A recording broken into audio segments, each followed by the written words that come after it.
네, 안녕하세요. 3월 26일 화요일 새벽기도회 시작하겠습니다. 기도드리겠습니다.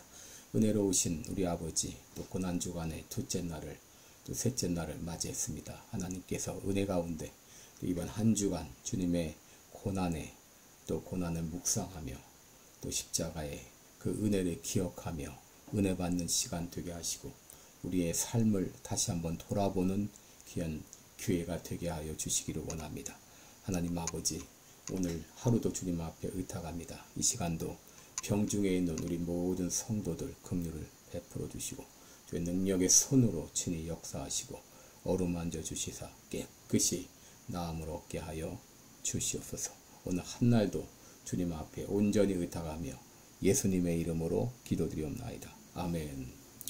네, 찬송가 269장 부르겠습니다. 그 참혹한 십자가에 269장입니다. 예전 찬송가는 211장입니다.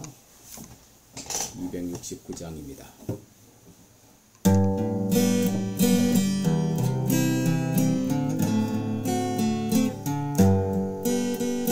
그 참혹한 십자가에 주 달려 흘린 피 샘물같이 늘 흘러서 죄 씻어주시네.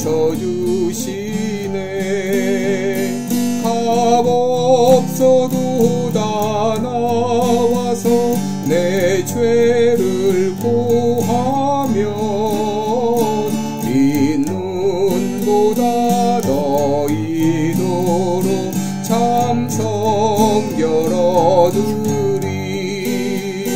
나 믿노라 나 믿노라 보혈의 복로를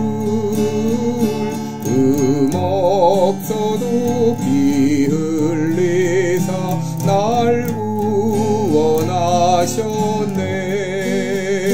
저 흉악한 한강도는 제 죄를 깨달아 죄 없으신 주 예수를 구주로 믿었네. 내 지은 죄 흉악하나 주 예수 믿으면 용서받은 강도같이 곧 구원받으리. 나 믿노라 나 믿노라 그 보혈 공로를 없어도 피 흘리사 날 구원하셨네. 온 백성의 죄 사하신 하나님 어린 양, 그 십자가 지심으로 온 인류 구했네. 저 영원한 새 나라에 다 같이 모여서 금검고한 곡조로 새 노래 부르리. 나 믿노라 나 믿노라 그 보혈 공로를 없어도 피 흘리사 날 구원하셨네.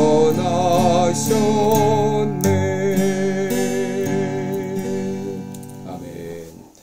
네, 우리 오늘은 마태복음입니다. 마태복음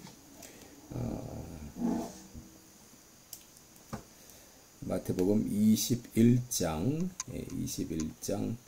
21절부터 23절부터 32절까지 보도록 하겠습니다.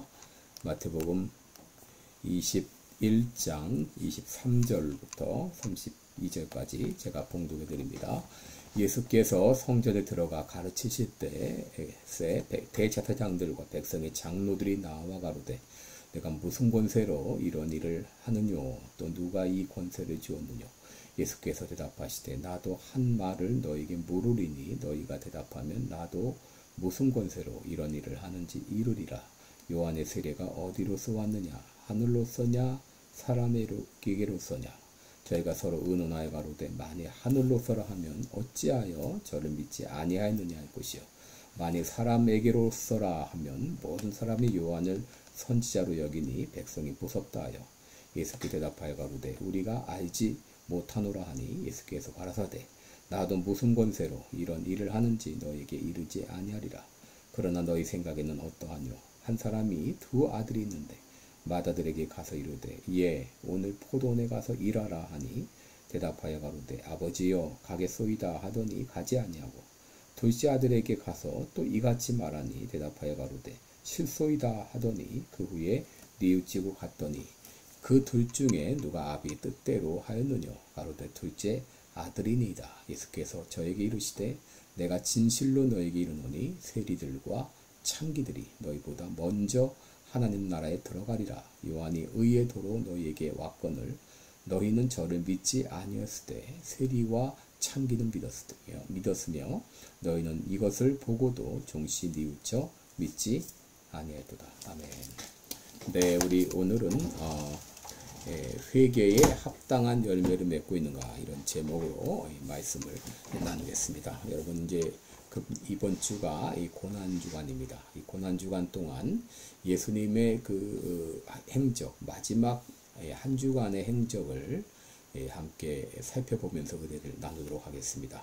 여러분 예수님께서 고난 당하신 이 성금요일이 있는 이 한 주간을 우리 개신교에서는 고난 주간이다 그렇게 부릅니다. 이 고난 주간은 예수님께서 예루살렘에 입성하신 이 종료주일로부터 시작이 됩니다. 예수님께서 예루살렘에 입성할 때에 군중들은 종려나무 가지를 흔들며 호산나 다윗의 자손이여 찬송하리로다 주의 이름으로 오시는 이여 가장 높은 곳에서 호산나 하면서 예수님을 환영했습니다. 여기 특별히 종려나무 가지는 유대인들을 침략한 이 침략자들에 대한 승리를 상징한다고 합니다. 그리고 예루살렘에 입성하신 다음 날인 월요일 예수님은 예루살렘 성전을 청결케 하셨습니다. 예수님께서 예루살렘 성전에 들어가셨을 때 성전 경내에는 제사 짐승을 파는 장사꾼들과 또 성전세 납부를 위한 환전을 하는 환전상 등으로 가득 찬 마치 시장 바닥과도 같았습니다. 예수님께서는 상과 의자를 뒤집어 엎으시고 그들은 내어 쫓으시며 청결케 하셨습니다. 마태복음 21장 12절 13절에 보면 예수님께서 성전에 들어가사 성전 안에서 매매하는 모든 사람들을 내쫓으시며 돈 바꾸는 사람들의 상과 비둘기 파는 사람들의 의자를 둘러 엎으시고 그들에게 이르시되 기록된 바 내 집은 기도하는 집이라 일컬음을 받으리라 하였거늘 너희는 강도의 소굴을 만드는도다 하셨습니다. 그리고 그 다음 날인 화요일 성전에서 가르치셨습니다. 이로 인해서 예수님은 유대 지도자들과 정면으로 충돌하게 되었습니다. 예수님께서 성전 경내에 장사꾼들을 몰아내고 수많은 군중들이 예수님을 따라다니자 그들은 위기의식을 느끼게 되었습니다. 그래서 예수님께서는 예루살렘 성전에 가르치시는 중에 대제사장들과 백성의 장로들이 예수님께 다가와 이렇게 묻습니다. 마태복음 21장 23절에 보면 내가 무슨 권세로 이런 일을 하느냐 이렇게 물었습니다. 이 질문의 의도는 내가 사람들을 가르치는데 네가 가르치는 그런 자격, 라이센스가 있느냐 그런 말이에요. 누가 너에게 이런 권세를 줬느냐 그런 말이죠. 그때 예수님은 반문했죠. 24절에 보면 나도 한 말을 너희에게 물으리니 너희가 대답하면 나도 무슨 권세로 이 일을 하는지 이르리라. 요한의 권세가 어디로서 왔느냐 하늘로서냐 아니면 사람에게로서냐 이렇게 묻자 그들은 그 질문에 곧장 대답하지 못했습니다. 왜냐하면 만일 요한의 세례가 사람에게로서라 하면 백성이 저를 선지자로 인정하므로 백성들이 두려웠고 하늘로서라 하면 예수님을 하늘로부터 온 메시아로 인정하는 것이 되기에 그들은 모르겠다라고 대답한 것이죠. 이렇게 물었을 때 그러면서 들려주신 비유가 바로 오늘 본문의 두 아들의 비유입니다. 어느 사람에게 두 아들이 있는데 첫째 아들에게 오늘 포도원에 가서 일하라 이렇게 했는데 그 아들은 네 알겠습니다 라고 대답은 잘했지만 실제로는 가질 않았습니다. 둘째 아들은 너 오늘 포도원에 가서 일하라 할 때에 싫습니다 라고 말했지만 나중에 뉘우치고 가서 일했다. 그렇다면 누가 아버지의 뜻대로 했느뇨 라고 물을 때에 그들은 두 번째 아들입니다 라고 대답했죠. 여러분, 예수님께서 이 비유를 통해서 주시고자 하는 교훈이 무엇입니까? 여기 두 가지가 있습니다. 첫째는 먼저 된 자가 나중되고 나중된 자가 먼저 될 수 있다는 거죠. 여기 먼저 된 자는 누구입니까? 대제사장, 바리새인, 장로와 같은 유대 지도자들입니다. 또 이스라엘 백성이라고 말할 수도 있어요. 반면에 나중된 자들은 누구입니까? 세리와 창기와 같은 죄인들 혹은 이방인들이라고 말할 수 있죠. 그러면서 말씀하십니다. 요한이 의의 도로 너희에게 왔지만 너희는 저를 믿지 아니하였으나 창기는 믿었으며 너희는 이것을 보고도 종시 뉘우쳐 믿지 않았다. 그러면서 창기와 세리들이 너희보다 먼저 하나님 나라에 들어가리라 라고 말씀하셨습니다. 이를 통해서 먼저 된 자가 나중되고 나중된 자가 먼저 될 수 있다는 것을 말해주신 것이죠. 먼저 선택받은 이스라엘 백성들은 버림을 받을 수 있으나 그러나 이방인들이 오히려 구원을 받을 수 있다고 하는 것을 말해주신 것이죠. 둘째 주시는 교훈은 하나님 나라는 회개에 합당한 열매를 맺는 사람들의 나라라고 하는 것입니다. 여러분, 오늘 비유를 보면 두 종류의 사람이 있죠. 하나는 말이 아프는 사람, 그리고 다른 하나는 행함이 따르는 사람입니다. 오늘 비유의 두 아들은 모두 아버지를 온전히 기쁘게 하진 못했습니다.